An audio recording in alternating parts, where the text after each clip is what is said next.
How did you begin the search? An agency came to us and said, can you track a spy? Piece of cake. I could speed it up 100,000 times with light fiber, and I drew it to scale in detail. There are certain things that if you put too much power to them, it'll kill a city. And I roll it up, put it in a tube, and mail it. They showed up the next day. Non-disclosure agreements, promised never to draw this again ever. What did you see?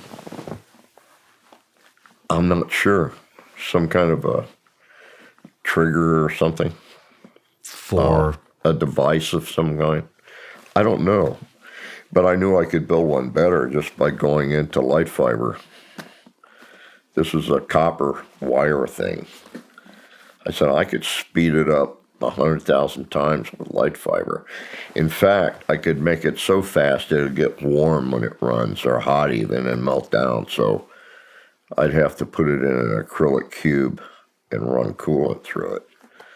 So I did all that, and I drew it in detail, but it was down to about twice the size of a pack of cigarettes. And I drew it to scale in detail with lots of notes and stuff. The big thing was there was a trigger in it. I don't know if there are certain things that if you put too much power to them, it'll kill a city. You know, it'll shut all the power down. It's like the big lights over a football field. If you just snap a switch and turn them all on at one time, the city goes dead, goes dark. So they have these switches that are slow build switches. They come on very slowly, and the lights come on very dim, and they start brightening, and eventually they come up to operating speed. That way the light doesn't explode when it's suddenly lit and all the power is going to the lights and that sort of thing. Well, I needed one of those switches, and I couldn't find one. I went to 3 or 4 different electronic places.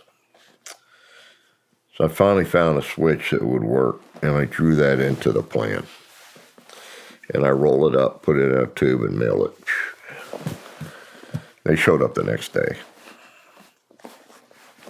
Non-disclosure agreements, never promised never to draw this again ever. Don't show this to anybody. Don't talk about it in detail with anybody. Blah, blah, blah. So I signed all their papers and said bye. I've never been tasked with another out-of-body target. Can I ask why you signed those papers? Because I didn't give a shit. Did it bother you that somebody was having you sign documents basically saying, we're going to limit your mental capacity? No, because I can still go out of body anytime I want. I can still do things out of body. I just don't tell people about it. Where was the building? I don't know. I honestly don't. How did you find it? I don't know the answer to that either. I just kept looking everywhere I went out of body. I just kept looking. How did you begin the search? The search? Well, I started in this country, and I went to Canada, and then I went to Mexico, and then I spread out from there. I just started looking for something identifiable. And I think there's an inherent way that out-of-body works. It gets you to what you're looking for if you can maintain the focus long enough. When you begin the search and you're out of body, is it like a bird's eye view? Or are you street level? I think it's in the out-of-body condition, it's like you can observe a lot of things simultaneously. You're not limited to what we're limited to in the body. Is it intuition? Yeah.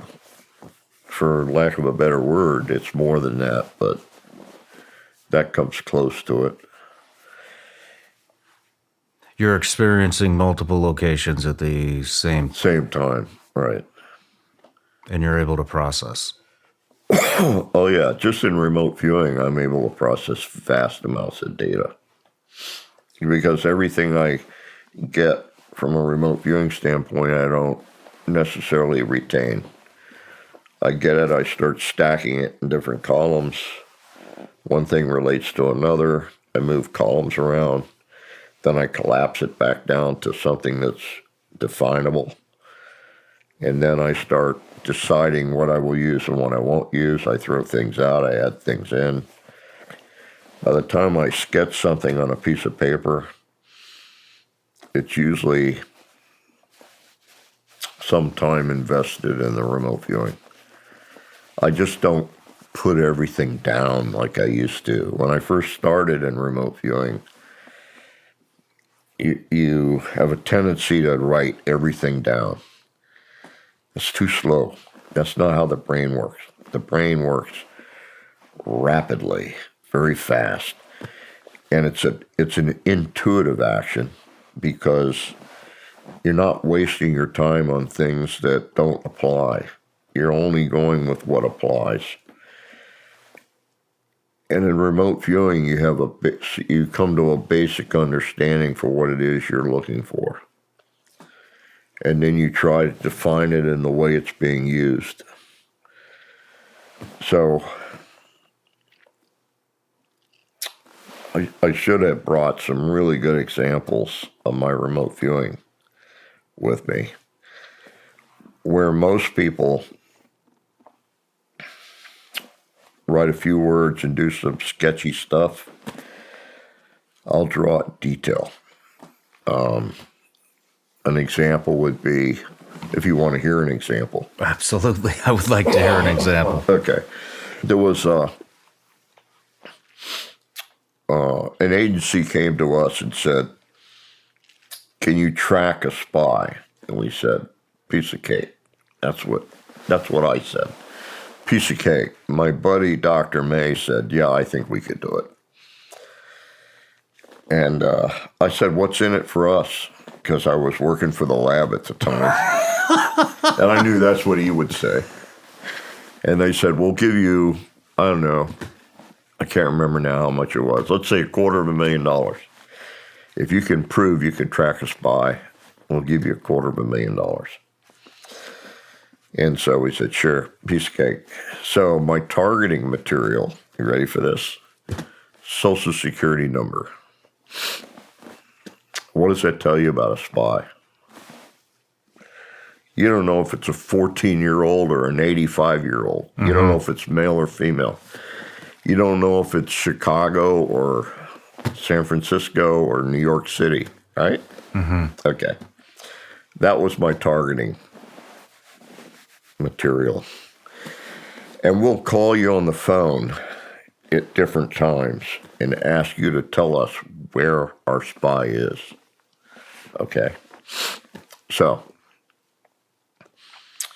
first call I got was like 3 months later at 12:30 midnight when I was out on the West Coast working in the lab. But when I first arrived, I was in San Francisco staying with a psychologist that we had working at the lab, a guy named Nevin Lance. So I'm staying in his home with him and his wife. And he gets awakened at 12:30 midnight. "Hey, there's some guy on the phone that says he wants to talk to you." Time doesn't slow down, and really, you shouldn't either. We all sit around and say, "Oh, I'll get to that later," but some things shouldn't wait, like protecting your family's financial future. Fabric by Gerber Life is term life insurance you can get done today. It's made for busy parents like you, all online on your schedule, right from your couch. You could be covered in under 10 minutes with no health exam required. Fabric has flexible, high-quality policies that fit your family and your budget, like $1 million in coverage for less than $1 a day. If you have kids, and especially if you're young and healthy, the time to lock in low rates is now. Join the thousands of parents who trust Fabric to help protect their family. Apply today in just minutes at meetfabric.com/srclips. That's meetfabric.com/srclips. meetfabric.com/srclips. Policies issued by Western Southern Life Assurance Company, not available in certain states. Prices subject to underwriting and health questions. He woke me up. So I went to the kitchen and I answered the phone. Tell us where our spy is. So I said, okay, and I hung up and I drew a picture of,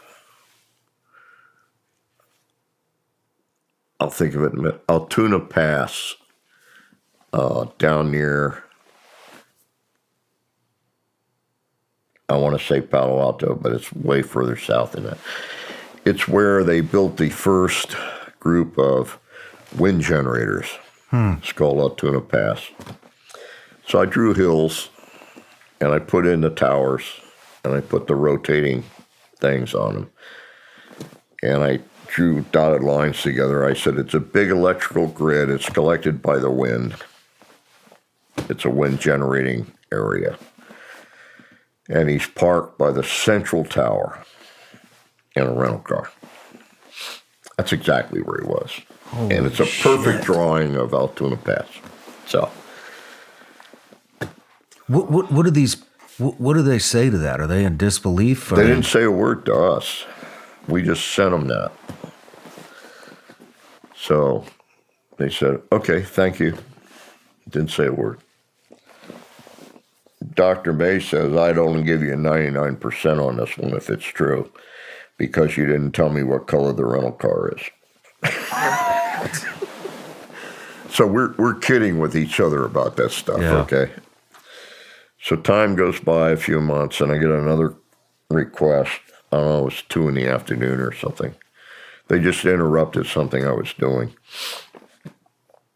Can you tell us where our spy is? And I said, I worked on such and such a date at such and such a time. Where was our spy? So it's middle of the day. The time and date, I have no idea other than it's like early morning hours on some day of the week. Just passed. So I drew a corner of a lab place, put in parking lots, roads, trees lining the roads, T-shaped building right in the center. And I said, your spy is in the T-shaped building, which is otherwise known as the A building. That's the name of it, A building. He's at the top floor, center of the T-shape. He's facing out through a picture window. You might otherwise call this the director's office. It's 12:30 midnight. He's got his feet crossed up on the director's desk, and he's smoking one of the director's illegal Cuban cigars. And so we sent him the picture. Now, Ed showed the picture to some other people, and they all went, oh, yeah, that's the west gate of Lawrence Livermore Laboratories. That's where they build nuclear weapons. Where do you think he was sitting? In the director's chair, 12:30, looking out of his picture window at the rest of the lab, smoking one of his Cuban cigars. That was the second hit. Wow. The third hit, they said, okay, you've demonstrated you can probably track a spy. That's nice. Tell us what he's doing. He's a creative kind of guy, so tell us what he's doing. He's in the middle of the desert. He's got 2 big tractor-trailer trucks, vans, and he's working inside the vans, and he's testing a piece of equipment. It's a microwave equipment. It's operating on this frequency band, and it's got a 60-degree bandwidth, and he's targeting electronic equipment at a little over 60 to 150 yards for destructive purposes. Oh, and his hobby is he loves to to drive for lunch. He likes to go over to this solar experimental station and watch the mirrors make a miniature sun on the end of a tower. He loves to see that stuff. That's all we said. So they came back and said, maybe you'd like to see what he was actually working on. And so Ed and I said, sure. So they flew us out to Sandista Desert. We're in a military car driving down the dirt road. And we come over a hill and they stopped us. They had a block on the road. They had this arm down. The solar station, the experimental station, is doing a test. So you could actually smell the ozone in the air with these mirrors when they made a miniature sun on top of the tower. It's crackling up there. You could smell the ozone. I mean, it was beautiful. Wow. And the whole experiment ends. Oh, and Ed's looking at the driver. He's saying, you know, if you had a bag, I'd put it over this guy's head because he's not supposed to be reporting on this. So they lift the guard gate, so we head on down the road, and we see this dust cloud coming down the side road from the solar array. And it pulls out in the road right in front of us and accelerates away down the road. And so we follow that dust cloud and pull into the same place. Two big vans sitting on tractor-trailer trucks. And it's exactly what I drew. I drew like, 15 drawings, about 75 pages of transcript. And they gave all that material to an independent agency, and they said exactly what it did and said they could build it. And that's exactly what he was doing, what I said he was doing. And what they came back and said was, our spy has no hobbies. And we asked the guy where he was coming from for lunch. He said, oh, it's kind of my hobby. I go over there for lunch to watch the solar array. We made sure we put it in his statement in the letter we sent back to him. So he said, that's the only thing I had wrong. That's an example of my viewing at the end of my 7-year career at Fort Meade. You still have those sketches? Yeah. I can send them to you. No matter where you're watching Shawn Ryan Show from, if you get anything out of this, please like, comment, subscribe, and most importantly, share this everywhere you possibly can. And if you're feeling extra generous, please leave us a review on Apple and Spotify podcasts.